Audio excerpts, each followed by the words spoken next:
তো বন্ধুরা, RKS cartoon lab চ্যানেলটা এখনও যারা সাবস্ক্রাইব করনি তারা অবশ্যই সাবস্ক্রাইব করে দিও। আরে গাধা, এইভাবে বললে কেউ করবে? আমি বলছি শোন। তো আমার প্রিয় বন্ধুরা, তোমরা যারা এখনও আরকেএস কার্টুন ল্যাব চ্যানেলটা এখনও যারা সাবস্ক্রাইব করনি তারা অবশ্যই সাবস্ক্রাইব করে দিয়ে আরকেএস কার্টুন ল্যাবের সাথে থেকো। স্যার এখনো আসে নাই বটে? না রে ভাই, না, স্যার এখনো আসেনি। তাহলে একটা গান হয়ে যাক বটে। হ্যাঁ হ্যাঁ, একটা গান হয়ে যাক। শুন তাহলে, আমি গানটা গাইছি।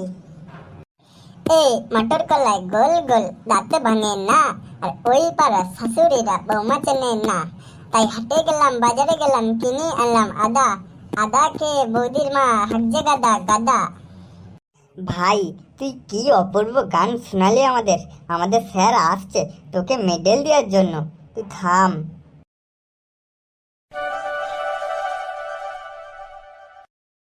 Sir good morning.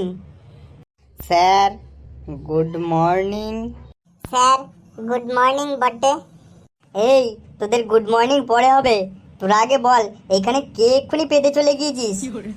স্যার, তাহলে মানে ফাটা পেতে দিয়ে চলে গিয়েছে আপনার ওইখানে। ফাটা, তুই রাতে কি খেয়েছিস? তোর পাদে এত গন্ধ, এখানে টেকা যায়নি? স্যার আমি পাততে চাইনি, আমার পাতটা ভুল করে বেরিয়ে গেছে বটে। স্যার আমার গুরুজনরা আমাকে বলছে বটে, যে পাদে সে ভাগ্যবতী, আর যে শোকে সে হইল সৌভাগ্যবতী বটে। ঠিক আছে আমার গুণধর ছাত্ররা, তোমরা এবার সবাই চুপচাপ বসে পড়ো। বাচ্চারা, আজকে বিশেষ একটা দিন। এই দিনে আমি তোমাদের সাথে বন্ধু বান্ধবের মতন আলোচনা করব। যেমন ধরো আজকে পাদ নিয়ে আলোচনা করবো তোমাদের সাথে। হ্যাঁ স্যার, তাহলে তো খুব ভালোই হয়। আচ্ছা, তোমাদের মধ্যে কেউ কি জানো পাদ কাকে বলে? হ্যাঁ স্যার, আমি জানি, আমি বলবো। হ্যাঁ হ্যাঁ, তুমি বলো। স্যার, পাকস্থলীতে লুকিয়ে থাকা বায়ু যে বিশেষ প্রক্রিয়ায় নির্বারিত হয় তাকেই পাদ বলে। স্যার, আর পাদ হলো মানুষ জাতির জন্য অতিশয় জরুরি একটি জিনিস। হ্যাঁ, তুমি একদম ঠিকই বলেছে। এই পৃথিবীতে কোনো বাপের বেটা বা কোনো বাপের বেটি নেই যে পাদেনি, সবাই পেদেছে। হ্যাঁ স্যার, আপনি একদম ঠিক বলেছেন। পৃথিবীতে এমন কেউ নেই যে পাদেনি। বিখ্যাত বিখ্যাত সেলিব্রিটিরাও পাদে, যেমন ধরো সালমান খান, শাহরুখ খান, সবাই পাদে স্যার। আচ্ছা, তোমরা কি কেউ বলতে পারবে পাদ কয় প্রকার ও কি কি? তোরা তো কেউ বলতে পারবি না, আমি বলছি শোন তাহলে। পাদ হলো 4 প্রকার: ঠাস পাদ, ঠুস পাদ, উড়িয়া পাদ আর ঝোল পাদ। আচ্ছা পল্টু, তুই একটা ঠাস পাদ নিয়ে রচনা বলতো। স্যার, যে পাত মানুষের মন নিয়ে খেলা করে তাকে বলে ঠাস পাত। পল্টু, থামলি কেন? তারপর বলে যা, তোকে রচনা বলতে বলেছি। স্যার, এসব পাতগুলো নানা রকম সুরের সাথে আগমন ঘটায়। স্যার, এই পাদে শব্দ দূষণের অভিযোগ পাওয়া গেলেও মানুষের বিনোদন ঘটায়। বাহ বাবা, খুব সুন্দর। পল্টু তুই বসে পড়। পেঁচি, এবার তুই ফুসফাস সম্বন্ধে কিছু বল। স্যার, যে পাত নিজেকে মুক্ত করার জন্য বায়ুপথের কাছে এসে আকুপাকু করে শব্দ ছাড়াই বের হয় তাকেই বলে ফুসপাত। বাহ বাবা, খুব সুন্দর পেঁচি। বলে যা বলে যা, থামিস না তুই। স্যার, এইসব পাদের কোনো অস্তিত্ব নেই। এদের অস্তিত্ব খুঁজে পাওয়া যায় এদের গন্ধ শুকে। সাধারণত এই পাদ স্যার পরিবেশ দূষণ করে। স্যার, তার মধ্যে এই পাদে যদি একটু শব্দ হয়ে যায় কি কেলেঙ্কারিটা না হবে আপনি একটু ভাবতে পারছেন? হ্যাঁ রে পল্টু, হ্যাঁ আমি বুঝতে পারছি। এর পরের প্রশ্ন ধরছি, ঝোলপাত নিয়ে কে বলবে? স্যার, আমি বলছি এই ঝোলপাত নিয়ে। স্যার, এই পাতটা সাধারণত ডায়রিয়ার সময় হয়। রাস্তাঘাটে চলাফেরার সময় এই পাতটা দিয়া স্যার খুবই ঝুঁকিপূর্ণ। যে কোনো সময় হলুদ ঝোলে প্যান মাখামাখি হয়ে যেতে পারে।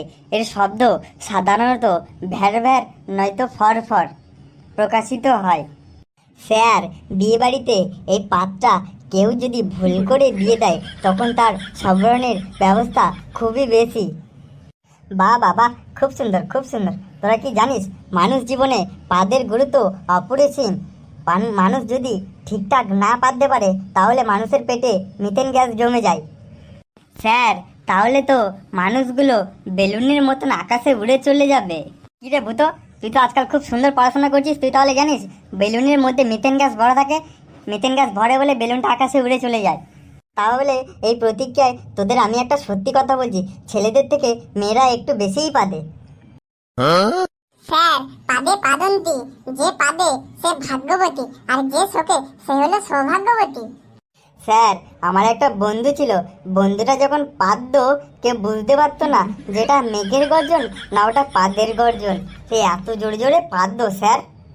হ্যাঁ বন্ধু, তুই একদম ঠিক বলেছিস। পৃথিবীতে এমন কিছু কিছু মানুষ আছে যে এত জোরে জোরে পাদে, এত জোরে জোরে পাদে তার ধারণার বাইরে। আচ্ছা, তোদের মধ্যে পাদ নিয়ে একটা ডায়লগ বলতো, কে বলবি? স্যার, আমি বলিব বটে। হ্যাঁ ফাটা, হ্যাঁ, তুই যখন বলবো ভেবে নিছিস তাহলে তুই বলে ফেল। হ্যাঁ হ্যাঁ স্যার, আমি পেতেছি। পেতেছি তো কি হয়েছে? আপনি কি আমার পাদে শব্দ শুনতে পেয়েছেন? ফাটা, তোর পাদে শব্দ না হলেও গন্ধটা কিন্তু খুব মারাত্মক ছিল, ঠিক মূলো পচা গন্ধের মতো। বাচ্চারা, তোমাদের এই নিয়ে একটাই কথা বললো সবার শেষে, পাদো, তোমরা মন খুলে পাদো, কিন্তু সুযোগ বুঝে পাদো। এমন জায়গায় পেদো না যে নিজের মান সম্মান প্র্যাকটিসটা ডাউন হয়ে যাক। এর মানে তোমরা কিছু বুঝতে পারলে? হ্যাঁ স্যার, আমি তো বুঝতে পেরেছি। তুই কি বুঝলি ভূত? স্যার, আমি এটাই বুঝলাম, পাদো, মন খুলে পাদো, জোরে জোরে পাদো। তো বাচ্চারা, আজকে আমরা পাদের ক্লাসটা এইখানেই শেষ করলাম। আমার প্রিয় বন্ধুরা, যারা যারা এখনো চ্যানেলটা সাবস্ক্রাইব করোনি তারা অবশ্যই সাবস্ক্রাইব করে দিও।